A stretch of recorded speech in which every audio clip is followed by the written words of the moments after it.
Gente, boa noite. Meu nome é Letícia, eu sou R3 de Pediatria do Hospital Infantil João Paulo II. Vou fazer a apresentação do artigo científico referente ao estágio de neonatologia. Foi feito no Hospital Júlia Kubitschek. Então, o artigo que eu escolhi hoje para ser apresentado foi um artigo publicado na Neo Reviews em março de 2022 e é sobre dilatação do trato urinário em fetos e neonatos. Então, a dilatação do trato urinário é a condição congênita mais comumente encontrada na gestação. Até 4% das gestantes vão apresentar essa alteração no ultrassom fetal, mas em que 64% a 94% dos casos são casos fisiológicos, que evoluem espontaneamente, com resolução até 2 anos de vida. Já os quadros patológicos geralmente estão associados às CACUTs, que são as malformações do trato urinário, né? Que envolve os rins, os ureteres, a bexiga e a uretra. Dentre, então, essas principais causas de dilatação do trato urinário, a principal delas seria a causa fisiológica, que geralmente, eu representei aqui pela primeira estrelinha, é uma estenose funcional mesmo do ureter, que pode ocorrer em qualquer parte do ureter, e geralmente ela melhora com o crescimento do ureter, até os 2 anos de idade. Já a estenose da junção uretero-pélvica, que está mostrando na estrelinha 2, é geralmente durante a rotação do rim, e ela ocorre bem mais alta. A estenose da junção uretero-vesical, que é a terceira estrelinha, ela ocorre na junção do ureter com a bexiga e geralmente está associada com má implantação do ureter na bexiga. O refluxo vésico-ureteral, que também é mais funcional, então ocorre o refluxo, né, da urina da bexiga para o ureter e geralmente também está mais associada com má implantação do ureter e também com alterações funcionais da musculatura do ureter. A válvula de uretra posterior, que seria a mais baixa, e aí ocorre durante a formação do sistema urinário, né? Uma membrana que ocorre na uretra posterior, impedindo o fluxo da urina, e aí ela geralmente está associada com outras alterações do trato urinário para cima, e a síndrome de Prunibelli, que aí é a malformação da parede abdominal, que geralmente está associada à disfunção de todo o trato urinário. Essas são as mais comuns que a gente menciona nesse artigo. E aí, dentre essas malformações, a gente vai avaliar, então, os principais métodos radiológicos de diagnóstico dessas afecções. E a principal delas seria a ultrassonografia renal das vias urinárias. É o principal método diagnóstico e de acompanhamento das CACUTs e das demais dilatações do trato urinário. Permite avaliar, então, todo o trato urinário, principalmente quando tem o método que é o dinâmico, que consegue ver o processo de enchimento e esvaziamento da bexiga. E ela permite a aferição do diâmetro anteroposterior da pelve renal, que seria a principal medida que a gente vai usar para classificar, que a gente vai ver mais à frente. É um exame não invasivo e que não tem exposição à radiação, por isso é o nosso principal exame. O próximo exame que a gente avalia seria a uretrocistografia miccional. Ela avalia principalmente o trato urinário inferior e ela é indicada nos casos de suspeita de VUP, que é a válvula de uretra posterior, ou de dilatação do trato urinário grave bilateralmente. É um método mais invasivo e que tem exposição à radiação, por isso ela é indicada só em casos específicos. E já a cintilografia renal, ela faz a avaliação do trato urinário superior e da função renal, dependendo do exame estático e do dinâmico, e ela vai ser realizada só a partir de 6 semanas de vida, que é quando a gente tem já um fluxo renal suficiente para a gente poder fazer esse exame. É um exame mais invasivo e que também tem exposição à radiação. Então, o nosso principal exame, que vai ser o ultrassom renal, eu deixei aqui para a gente ter uma noção de quais seriam os nossos valores de referência que a gente mais vai mexer durante essa apresentação. Então, A gente espera que o diâmetro anteroposterior da pelve renal num feto de 16 a 27 semanas seja menor que 4 milímetros. Os maiores de 28 semanas, o ponto de corte seria 7 milímetros. E a partir até 48 horas de vida, a gente espera que seja menor que 10 milímetros. Então, o pós-natal seria menor que 10 milímetros. Então, a partir daí, a gente vai avaliar sobre o diagnóstico dessas afecções. No ultrassom pré-natal, que então vai ser esse que a gente vai receber, né, quando a gente recebe na neonatologia, a gente vai classificar essas dilatações entre baixo risco e alto risco. Nas crianças de 16 a 27 semanas, que tem uma dilatação de 4 a 6 milímetros, né, da pelve renal, um diâmetro de pelve renal de 4 a 6 milímetros, ou aquelas de 28, mais de 28 semanas, tenham até 9 milímetros, de 7 a 9, que não tenham outras alterações do sistema urinário, e aí, nesse caso, a gente vai avaliar dilatação do sistema calicinal, a espessura do parênquima, a aparência do parênquima renal, a avaliação dos ureteres, a bexiga e a óligo ou presença ou não de oligodramina. Nesses casos, então, que a gente preenche todos esses critérios, a gente vai considerar essas crianças de baixo risco, esses fetos de baixo risco. Nos fetos de baixo risco, a maior parte vai evoluir como uma dilatação fisiológica e que se resolve espontaneamente até os 2 anos. Então, esse é o feto que a gente vai ficar menos preocupado. Já aqueles que vão ter diâmetro da pelve renal maior que 7 milímetros, quando tem de 16 a 27 semanas de idade gestacional, ou mais que 10 milímetros a partir de 28 semanas, ou que tenham outras alterações do sistema renal, a gente considera eles de alto risco. E aí, nesse caso, então, eu já botei, já casado, o que a gente faria em cada caso.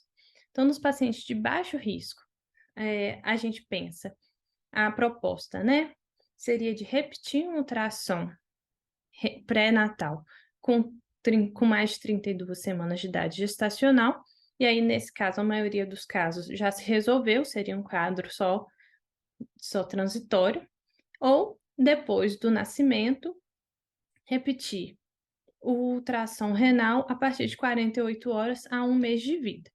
Depois disso, ou de 1 a 6 meses depois. Já nos pacientes que têm alto risco, que a gente considerou, a gente inicialmente vai repetir um ultrassom pré-natal em 4 a 6 semanas do primeiro ultrassom que veio alterado. Ou, nos casos, a partir de 48 horas a 1 mês depois do nascimento. No caso de suspeita de válvula de uretra posterior, ou se tiver um baixo débito urinário no pós-natal, ultrassom imediato após o nascimento pode ser indicado. Nesses casos, são necessitam de intervenção mais precoce possível. Já quando o ultrassom é feito no período pós-natal, a gente vai considerar também dividir em 3 grupos de risco: os de menores, baixo risco, de intermediário e alto risco. E aí é a mesma ideia do pré-natal. A maioria dos pacientes que têm baixo risco, eles evoluem com melhora espontânea do quadro até os 2 anos de idade, então, que seria a dilatação que a gente chama de fisiológica. Então, os de baixo risco são aqueles que têm, no período pós-natal, um diâmetro anteroposterior de 10 a 14 milímetros, sem outras alterações, além de dilatação do sistema calicinal, que pode estar presente nesses de baixo risco.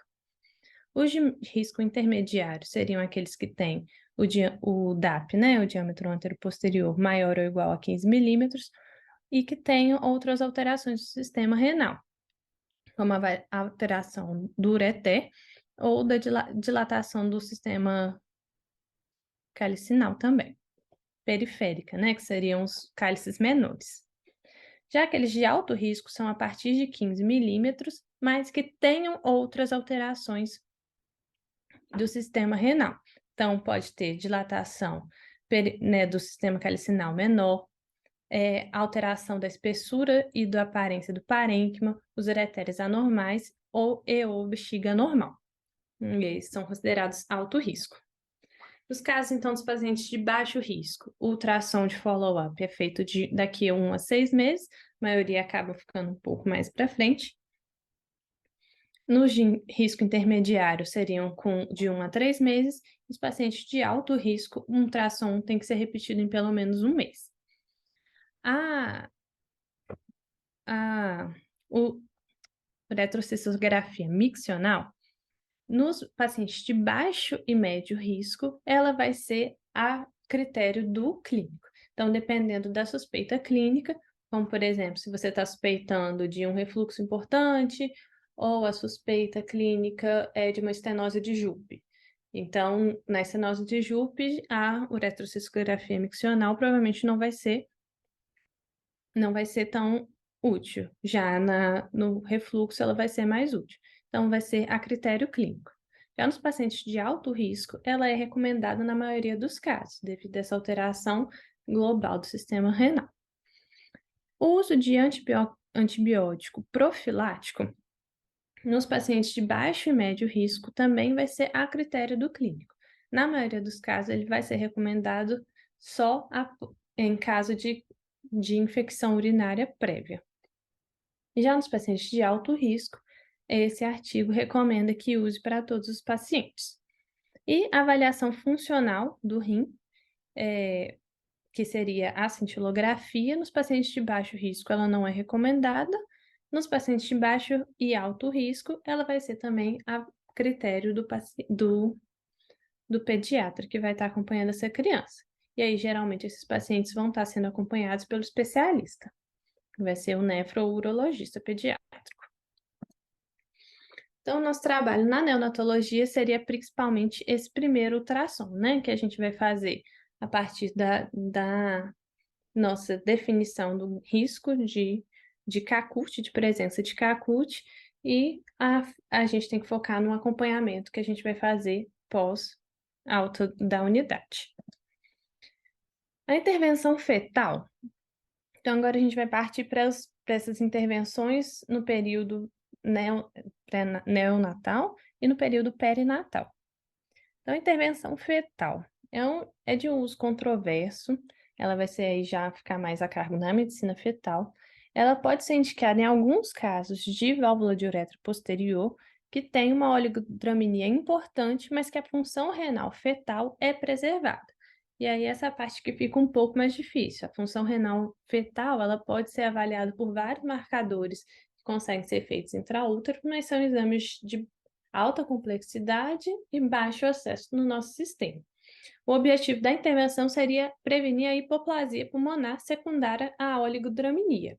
Então, essa intervenção, no caso de VUP, é para o pulmão.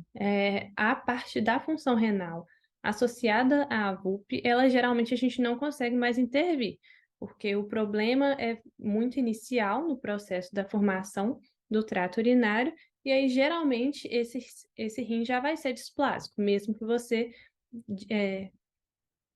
acabe com a obstrução. Já a intervenção cirúrgica pós-natal, ela também é cada vez menos utilizada, ela vai ficando cada vez mais restrita a casos específicos.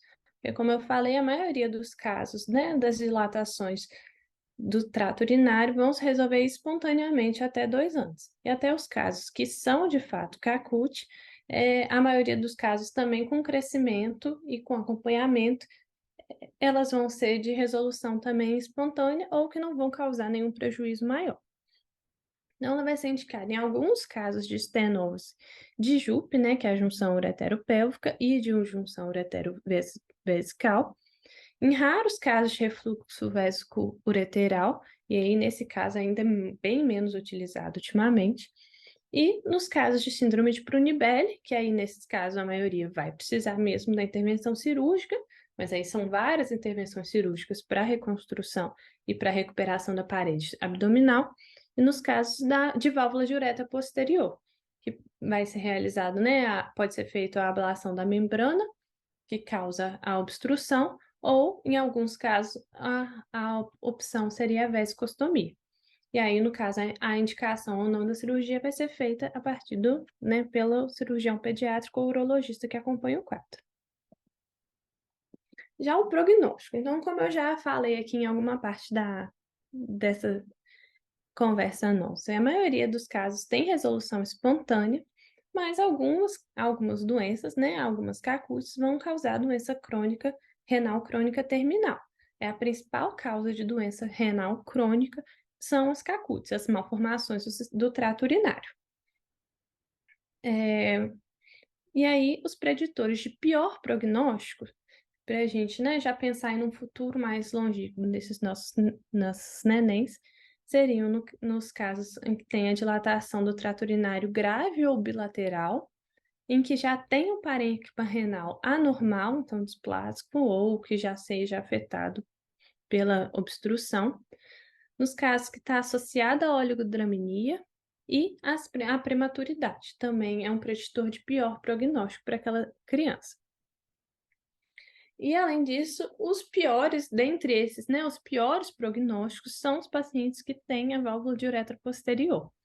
20 até 60% vão evoluir com doença renal terminal até a segunda década de vida. Então, serão adolescentes já com função renal terminal. E aí, nesse caso, os principais preditores desse desfecho, de DRC terminal, seriam a prematuridade, baixo peso ao nascer, o diâmetro vesical no terceiro trimestre de gestação maior que 15 milímetros, que mostra já uma bexiga muito alterada e displásica, e creatinina maior que 1 ao nascer, que também já mostra uma função renal pior. Então, a conclusão que eu tirei, e que o artigo chega é que essas dilatações do trato urinário, na maioria dos casos, é uma afecção fisiológica que tem resolução espontânea, mas nos casos patológicos, eles vão requerer um acompanhamento próximo no pré e pós-natal. Então, a gente viu que o maior acompanhamento, o mais longo prazo que a gente tem de acompanhamento dessas crianças no primeiro ano de vida seriam de 6 meses, que seriam os casos de baixo risco, que tem lá estudo certinho e a gente tem que ter esse acompanhamento bem próximo, porque pode incorrer em afecções muito mais graves durante a vida toda da criança. Muito obrigada. Foi isso.